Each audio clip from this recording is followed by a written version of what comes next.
Assalamualaikum warahmatullahi wabarakatuh. Waalaikumsalam Salam sehat warahmatullahi Tribuners. wabarakatuh. Kembali lagi berjumpa bersama kami dalam program Pilkada Kota Depok 2024. Bersama saya Dodi Hasanuddin. Di samping saya sudah ada Ketua KPU Kota Depok, Mas Willy Sumarlin. Assalamualaikum Mas. Waalaikumsalam. Wah, Bang cerah Dodi. nih kayaknya nih. Alhamdulillah cerah. Menghadapi Pilkada Kota Depok harus cerah dong. Iya. Tribuners, mari kita tanya yang santai-santai aja lah. Ya Mas ya. Siap.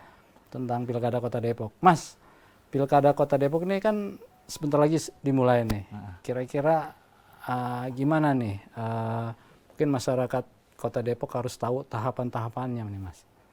Terima kasih kepada Tribun News yang sudah mengundang KPU Kota Depok untuk melakukan dialog ini untuk persiapan pelaksanaan pilkada dan pemilihan gubernur dan wakil gubernur serta wali kota dan wakil wali kota Depok yang akan dilaksanakan pada tanggal 27 November. Nah, sejauh ini dari sisi anggaran kita sudah siap 100% untuk melaksanakan pilkada. Kemudian kita sudah melakukan rekrutmen badan ad hoc, baik itu PPK, PPS maupun Pantarlih ya. Nah, saat ini sedang melakukan proses pencocokan dan penelitian mulai dari tanggal 24 Juni kemarin nanti sampai dengan tanggal 25 Juli. Nah, progresnya sampai dengan tadi siang itu sudah 97%. Mudah-mudahan dapat segera selesai sebelum tanggal 25 Juli. Nah, setelah itu 97%. Ya. Wih, luar biasa dong ya. Nah, setelah nanti pencocokan dan penelitian akan dilakukan penyusunan daftar pemilih sementara. Nanti untuk penetapan dilakukan secara berjenjang mulai bulan Agustus, kurang lebih ya di tanggal 8 sampai 10 Agustus untuk di tingkat kotanya. Gitu. Mas Willy nih, ada pertanyaan dari masyarakat nih. Misalnya ada masyarakat yang pindah pada bulan Agustus mungkin. Terus ada masyarakat yang usianya pada Agustus ini 17 tahun. Itu apa bisa memilih itu? Bisa. Jadi untuk data kemarin kita menerima dari Disdukcapil Kota Depok, menerima data dari Dinas Kependudukan Provinsi DKI Jakarta bahwa ada kurang lebih 24.000 nik yang dinonaktifkan dari pemerintah Provinsi DKI Jakarta. Nah, sebagian itu mereka sudah melapor ke Disdukcapil Kota Depok. Nah, itu sudah kurang lebih 11.000. 11.000. Nah, bagi yang pindah dan melapor itu nanti bisa menggunakan hak pilih.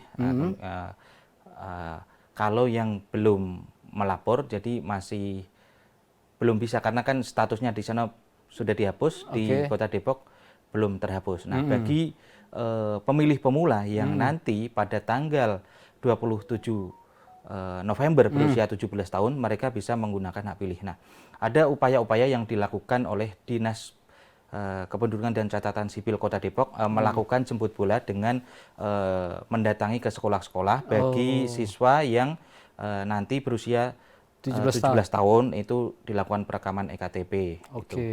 Sehingga nanti pada saatnya mereka bisa menggunakan hak pilih. Gitu. Wah, keren nih. Tribuners nih, berarti nih KPU Kota Depok nih serius nih. Iya. Bagaimana meningkatkan partisipasi masyarakat Kota Depok untuk menyalurkan hak pilihnya, gitu ya? Iya. Jadi untuk itu gimana nih caranya agar misalnya yang belum tersosialisasi apa datang ke kelurahan atau lapor ke RT atau bagaimana? Ya, nanti kan sekarang sedang dilakukan pencocokan dan penelitian. Mungkin kan sudah 97%. Apabila di antara mereka itu nanti ada yang terlewat atau belum tercoklit, nanti bisa menghubungi ke PPS setempat. Gitu, PPS setempat itu berarti kelurahan ya? Ya, per kelurahan, di kelurahan. Jadi Tribuners yang ingin menyalurkan hak pilihnya dan bisa ditetapkan sebagai pemilih ya, karena usianya 17 tahun, segera datang ke PPS di wilayah masing-masing gitu ya?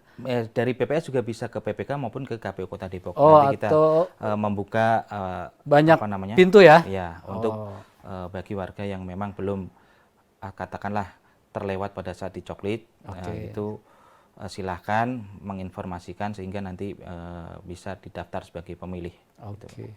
Kemudian bagi yang sakit mungkin dan tahanan itu gimana tuh Pak? Nah, nanti untuk saat ini memang belum apa namanya, kita hanya untuk TPS yang reguler ini. Reguler, nanti kita akan membuka untuk TPS khusus. Kemarin di pemilu legislatif maupun pilpres kita ada 3 lokasi TPS khusus di Rutan Cilodong, kemudian di Rumah Sakit UI sama di Pesantren Kotrunada. Nah, nanti kita akan melakukan pendataan kembali untuk mendata warga binaan agar dapat menggunakan hak pilihnya juga kemudian di pesantren maupun di rumah sakit agar mereka bisa terfasilitasi di dalam menggunakan hak pilih di dalam pilkada. Tetapi ada perbedaan.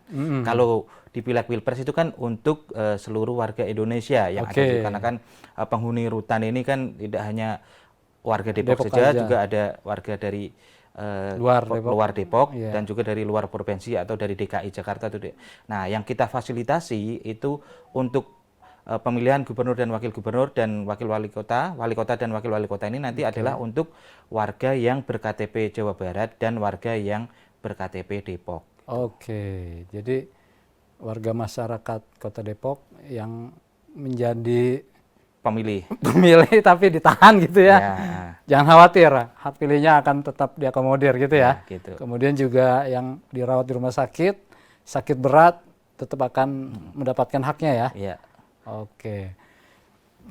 Mas Willy, namanya sih keren Mas Willy, kayak orang anak-anak kota nih. Bagaimana cara Mas Willy atau KPU Kota Depok untuk meningkatkan partisipasi pemilih pemula? Karena kita tahu nih kan pemilih pemula ini punya banyak ragam pemikiran dan segala macam gitu. Untuk meningkatkan partisipasi pemilih pemula, kita akan melakukan namanya KPU Goes to School. Jadi KPU Goes to School. Ya, ini untuk pemilih pemula yang berasal dari SMA. Jadi kita akan menyasar mungkin SMA-SMA yang ada di Kota Depok untuk melakukan sosialisasi bagi pemilih pemula. Juga nanti juga ada lomba cerdas cermat di tingkat SMA.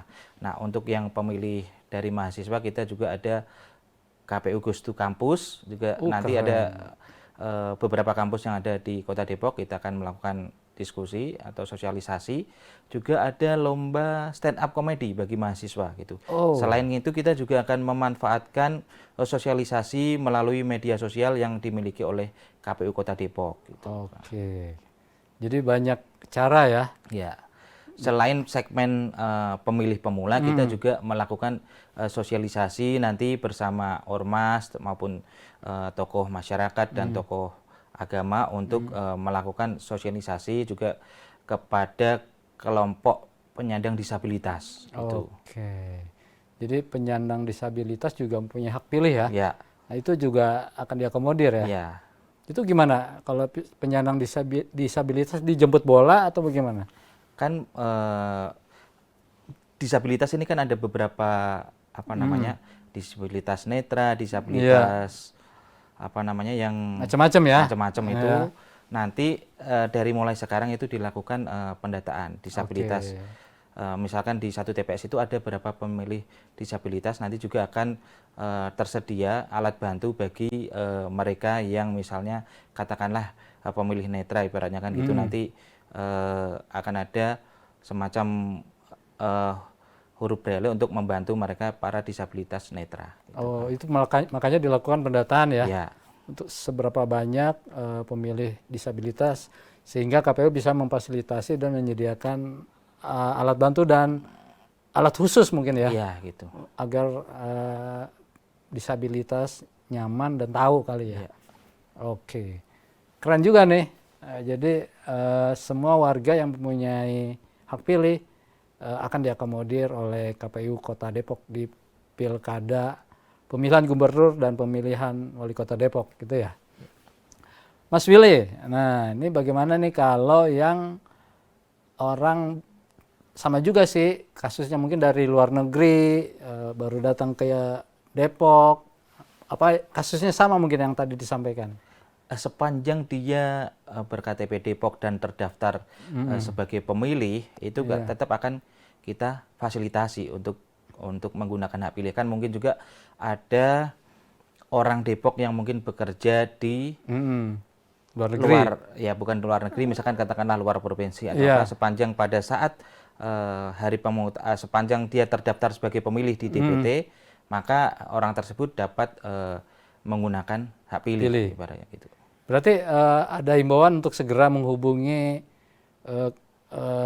petugas PPS. Kan kalau dia KTP-nya masih di Depok kan masih terdata ya? Terdata itu. Meskipun dia sudah saat ini misalkan katakanlah bekerja di Sumatera atau di Kalimantan, tapi kan nanti misalkan dia pada saat hari H dia pulang, maka masih bisa menggunakan hak pilih gitu. Oke, jadi segala lini dimanfaatkan oleh KPU Kota Depok ya untuk bisa warganya menyalurkan hak suara.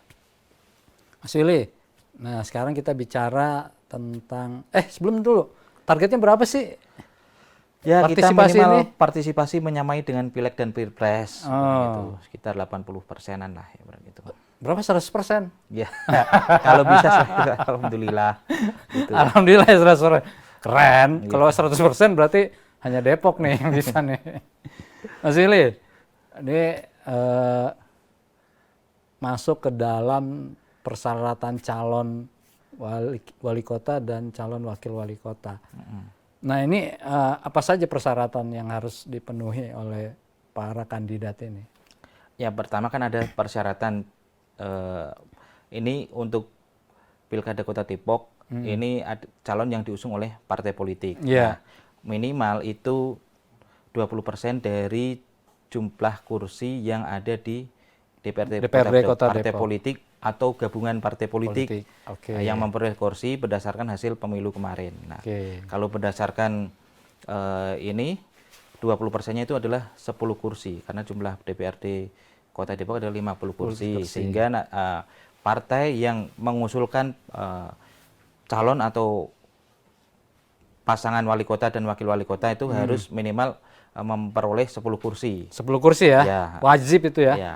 Kalau tidak mencapai 10 kursi, maka dia harus melakukan koalisi dengan partai yang lain untuk bisa mencapai 20% tadi. Gitu. Bicara persyaratan nih, Mas Willy. Dari pilkada ke pilkada kayaknya ada yang wah ini tanda tangan rekomendasi palsu nih ya, itu gimana nih? Nah itu. Kan kalau untuk mengasulkan ini kan oleh DPP ibaratnya itu DPP pada basisnya kita apabila itu ditandatangani oleh DPP maka dapat atau kita terima, tetapi kita kan tidak memiliki alat untuk mengetahui itu asli atau bukan ya. Nanti kita mungkin bekerja sama mungkin dengan kepolisian atau apa untuk memastikan apakah tanda tangan tersebut palsu atau tidak. Karena itu penting ya. Ya penting, jangan sampai menggugurkan pasangan calon. Udah disahkan terus ada yang protes ternyata palsu. Itu kalau udah daftar terus gugur kena denda nggak sih? Sejauh ini saya kalau bukan nggak jadi daftar terus kena denda apabila di dalam kalau di pileg pilpres itu ada apabila setelah ditetapkan kemudian dia mengundurkan diri itu ada dendanya. Tapi nanti saya coba lihat dulu di peraturan gitu. Siap Mas Willy, jangan dibuka sekarang. Nanti biar para calon jangan asal-asal daftar aja gitu ya. Jadi harus penuh keyakinan dan jangan sampai menjadi masalah di kemudian hari. Mas Wil, saya enaknya manggil Mas Wil nih. Terus mulai pendaftaran itu kapan sih? Pendaftaran itu direncanakan pada bulan Agustus. Pengumuman pendaftaran dari tanggal 24 sampai 26, kemudian proses pendaftarannya sendiri dari tanggal 27 sampai 29 Agustus. Kemudian nanti dilakukan penelitian administrasi dan sebagainya untuk nanti ditetapkan pada tanggal 22 September setelah 22 penetapan. September. Kemudian dilanjutkan dengan masa kampanye dari tanggal 25 September sampai dengan bulan November 24 atau 23 November gitu. Sepanjang 60 hari untuk masa kampanye. Ya. Masa kampanye. Setelah itu baru masa hari tenang. Masa tenang. Kemudian dilakukan pemungutan dan penghitungan suara pada tanggal 27 November. 27 November ya. Ya.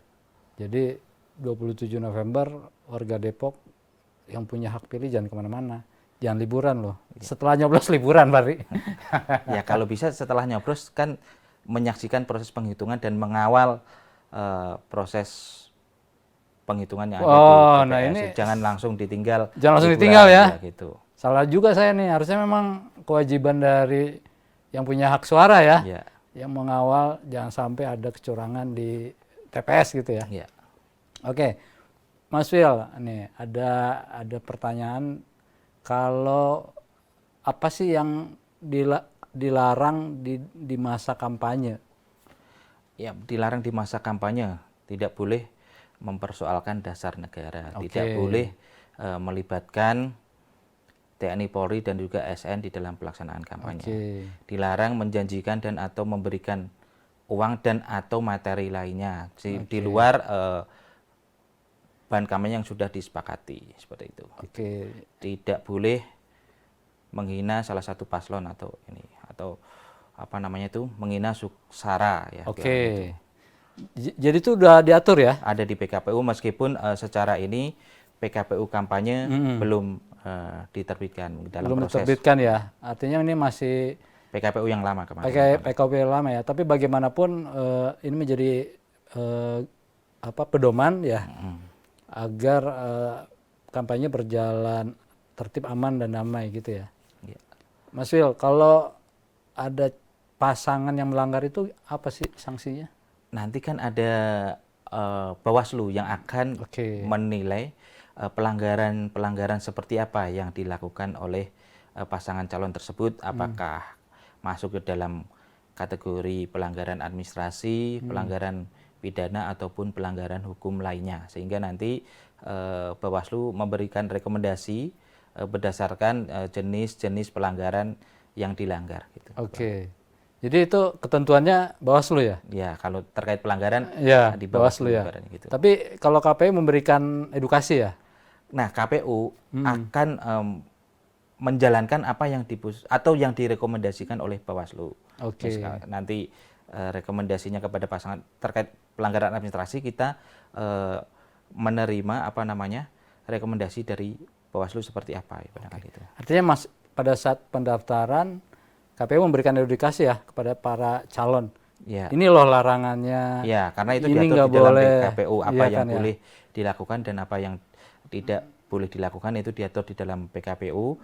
Tapi nanti untuk penegakannya kan dari Bawaslu. Dan itu ditandatangani oleh para calon ya? Kalau itu beda, maksudnya tidak ada ketentuan khusus yang harus ditandani, kecuali nanti ada misalkan katakanlah deklarasi damai atau apa, itu ditandatangani. Tapi kesepakatan untuk itu tadi mengikuti aturan PKPU. Ya.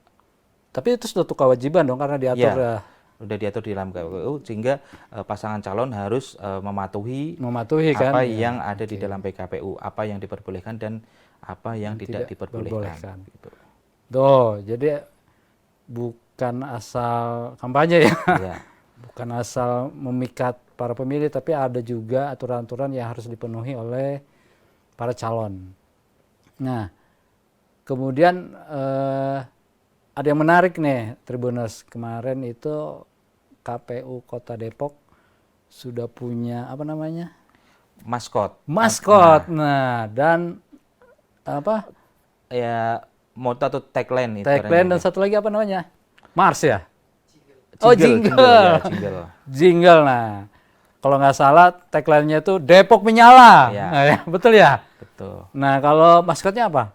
maskotnya itu ada Deri dan Dara. Deri itu Depok Riang, Dara itu Pilkada Gembira. Nah, Waduh. Depok Menyala sendiri adalah singkatan dari memilih, nyaman, dan langsung di pilkada. Wah, Depok Menyala. Jadi seperti anak-anak sekarang harus menyala. Kalau maskotnya itu gambarnya apa sih? Maskot kita itu adalah buah belimbing karena Buah sebagai belimbing. salah satu buah identitas Kota Depok kita mengambil belimbing. Ada ya kita ingin menghadirkan suasana riang gembira di dalam pilkada, makanya kita mengambil ininya Depok Riang dan Dara itu Pilkada Gembira sehingga masyarakat Kota Depok dapat memberikan suaranya secara nyaman dan riang gembira. Oke, jadi nanti maskot-maskot itu akan menghiasi Kota Depok ya? Ya. Jadi sesuai dengan tagline-nya Depok Menyala dan tujuannya Pilkada Depok yang riang dan gembira. Iya. Nah, artinya masyarakat Depok harus gembira menghadapi ini ya. Iya. Jangan ada ya sikut-sikutan Iya, gitu. gitu. Boleh berbeda pilihan tetapi tetap saling menjaga kerukunan. Itu kita ingin menjaga suasana Kota Depok di Pilpres kemarin sudah aman dan kondusif. Mudah-mudahan di pelaksanaan pilkada, pemilihan gubernur dan wakil gubernur serta pemilihan wali kota dan wakil wali kota dapat berjalan aman, lancar dan kondusif. Oke. Oh iya, saya lupa. Itu pemilihannya bareng ya? Bareng antara pemilihan gubernur dan wakil gubernur serta wali kota dan wakil wali kota. Jadi bedanya dengan pemilu kemarin itu ada 5 kotak suara. Kalau sekarang ini nanti ada 2 kotak suara untuk pemilihan gubernur dan 1 lagi untuk pemilihan wali kota. Gitu. Oke, jadi warga Depok yang punya hak suara, pilihlah calon yang menurut Anda yakin dan bisa membawa Kota Depok lebih maju. Begitu ya? Yeah. KPU menyarankan begitu kan? Ya, KPU mengharapkan agar seluruh warga Kota Depok yang sudah terdaftar sebagai pemilih dapat menggunakan hak pilih pada tanggal 27 November 2024. Gitu. Oke, keren. Satu lagi dong, mungkin pesan-pesan buat warga Kota Depok dalam menghadapi Pilkada Kota Depok 2024. Ya, mari kita sukseskan bersama pelaksanaan pilkada, pemilihan gubernur dan wakil gubernur serta wali kota dan wakil wali kota, karena tanggung jawab penyelenggaraan tidak hanya KPU tetapi seluruh masyarakat dan stakeholder yang ada di Kota Depok untuk sama-sama mensukseskan pelaksanaan pilkada serentak, baik pemilihan gubernur dan wakil gubernur serta pemilihan wali kota dan wakil wali kota merupakan tanggung jawab bersama yang harus kita sukseskan. Mudah-mudahan tingkat partisipasi di Kota Depok dapat meningkat. Amin. Tribuners, demikian wawancara kami bersama Ketua KPU Kota Depok, Mas Willy Sumarlin. Depok menyala! Menyala, Depok. Depok menyala! Tapi ingat, damai tetap harus dijaga. Damai dan keamanan tetap harus dijaga. Assalamualaikum warahmatullahi wabarakatuh. Waalaikumsalam warahmatullahi wabarakatuh. Makasih Mas. Sama-sama. Sukses ya. Sukses selalu. Jangan lupa subscribe ya.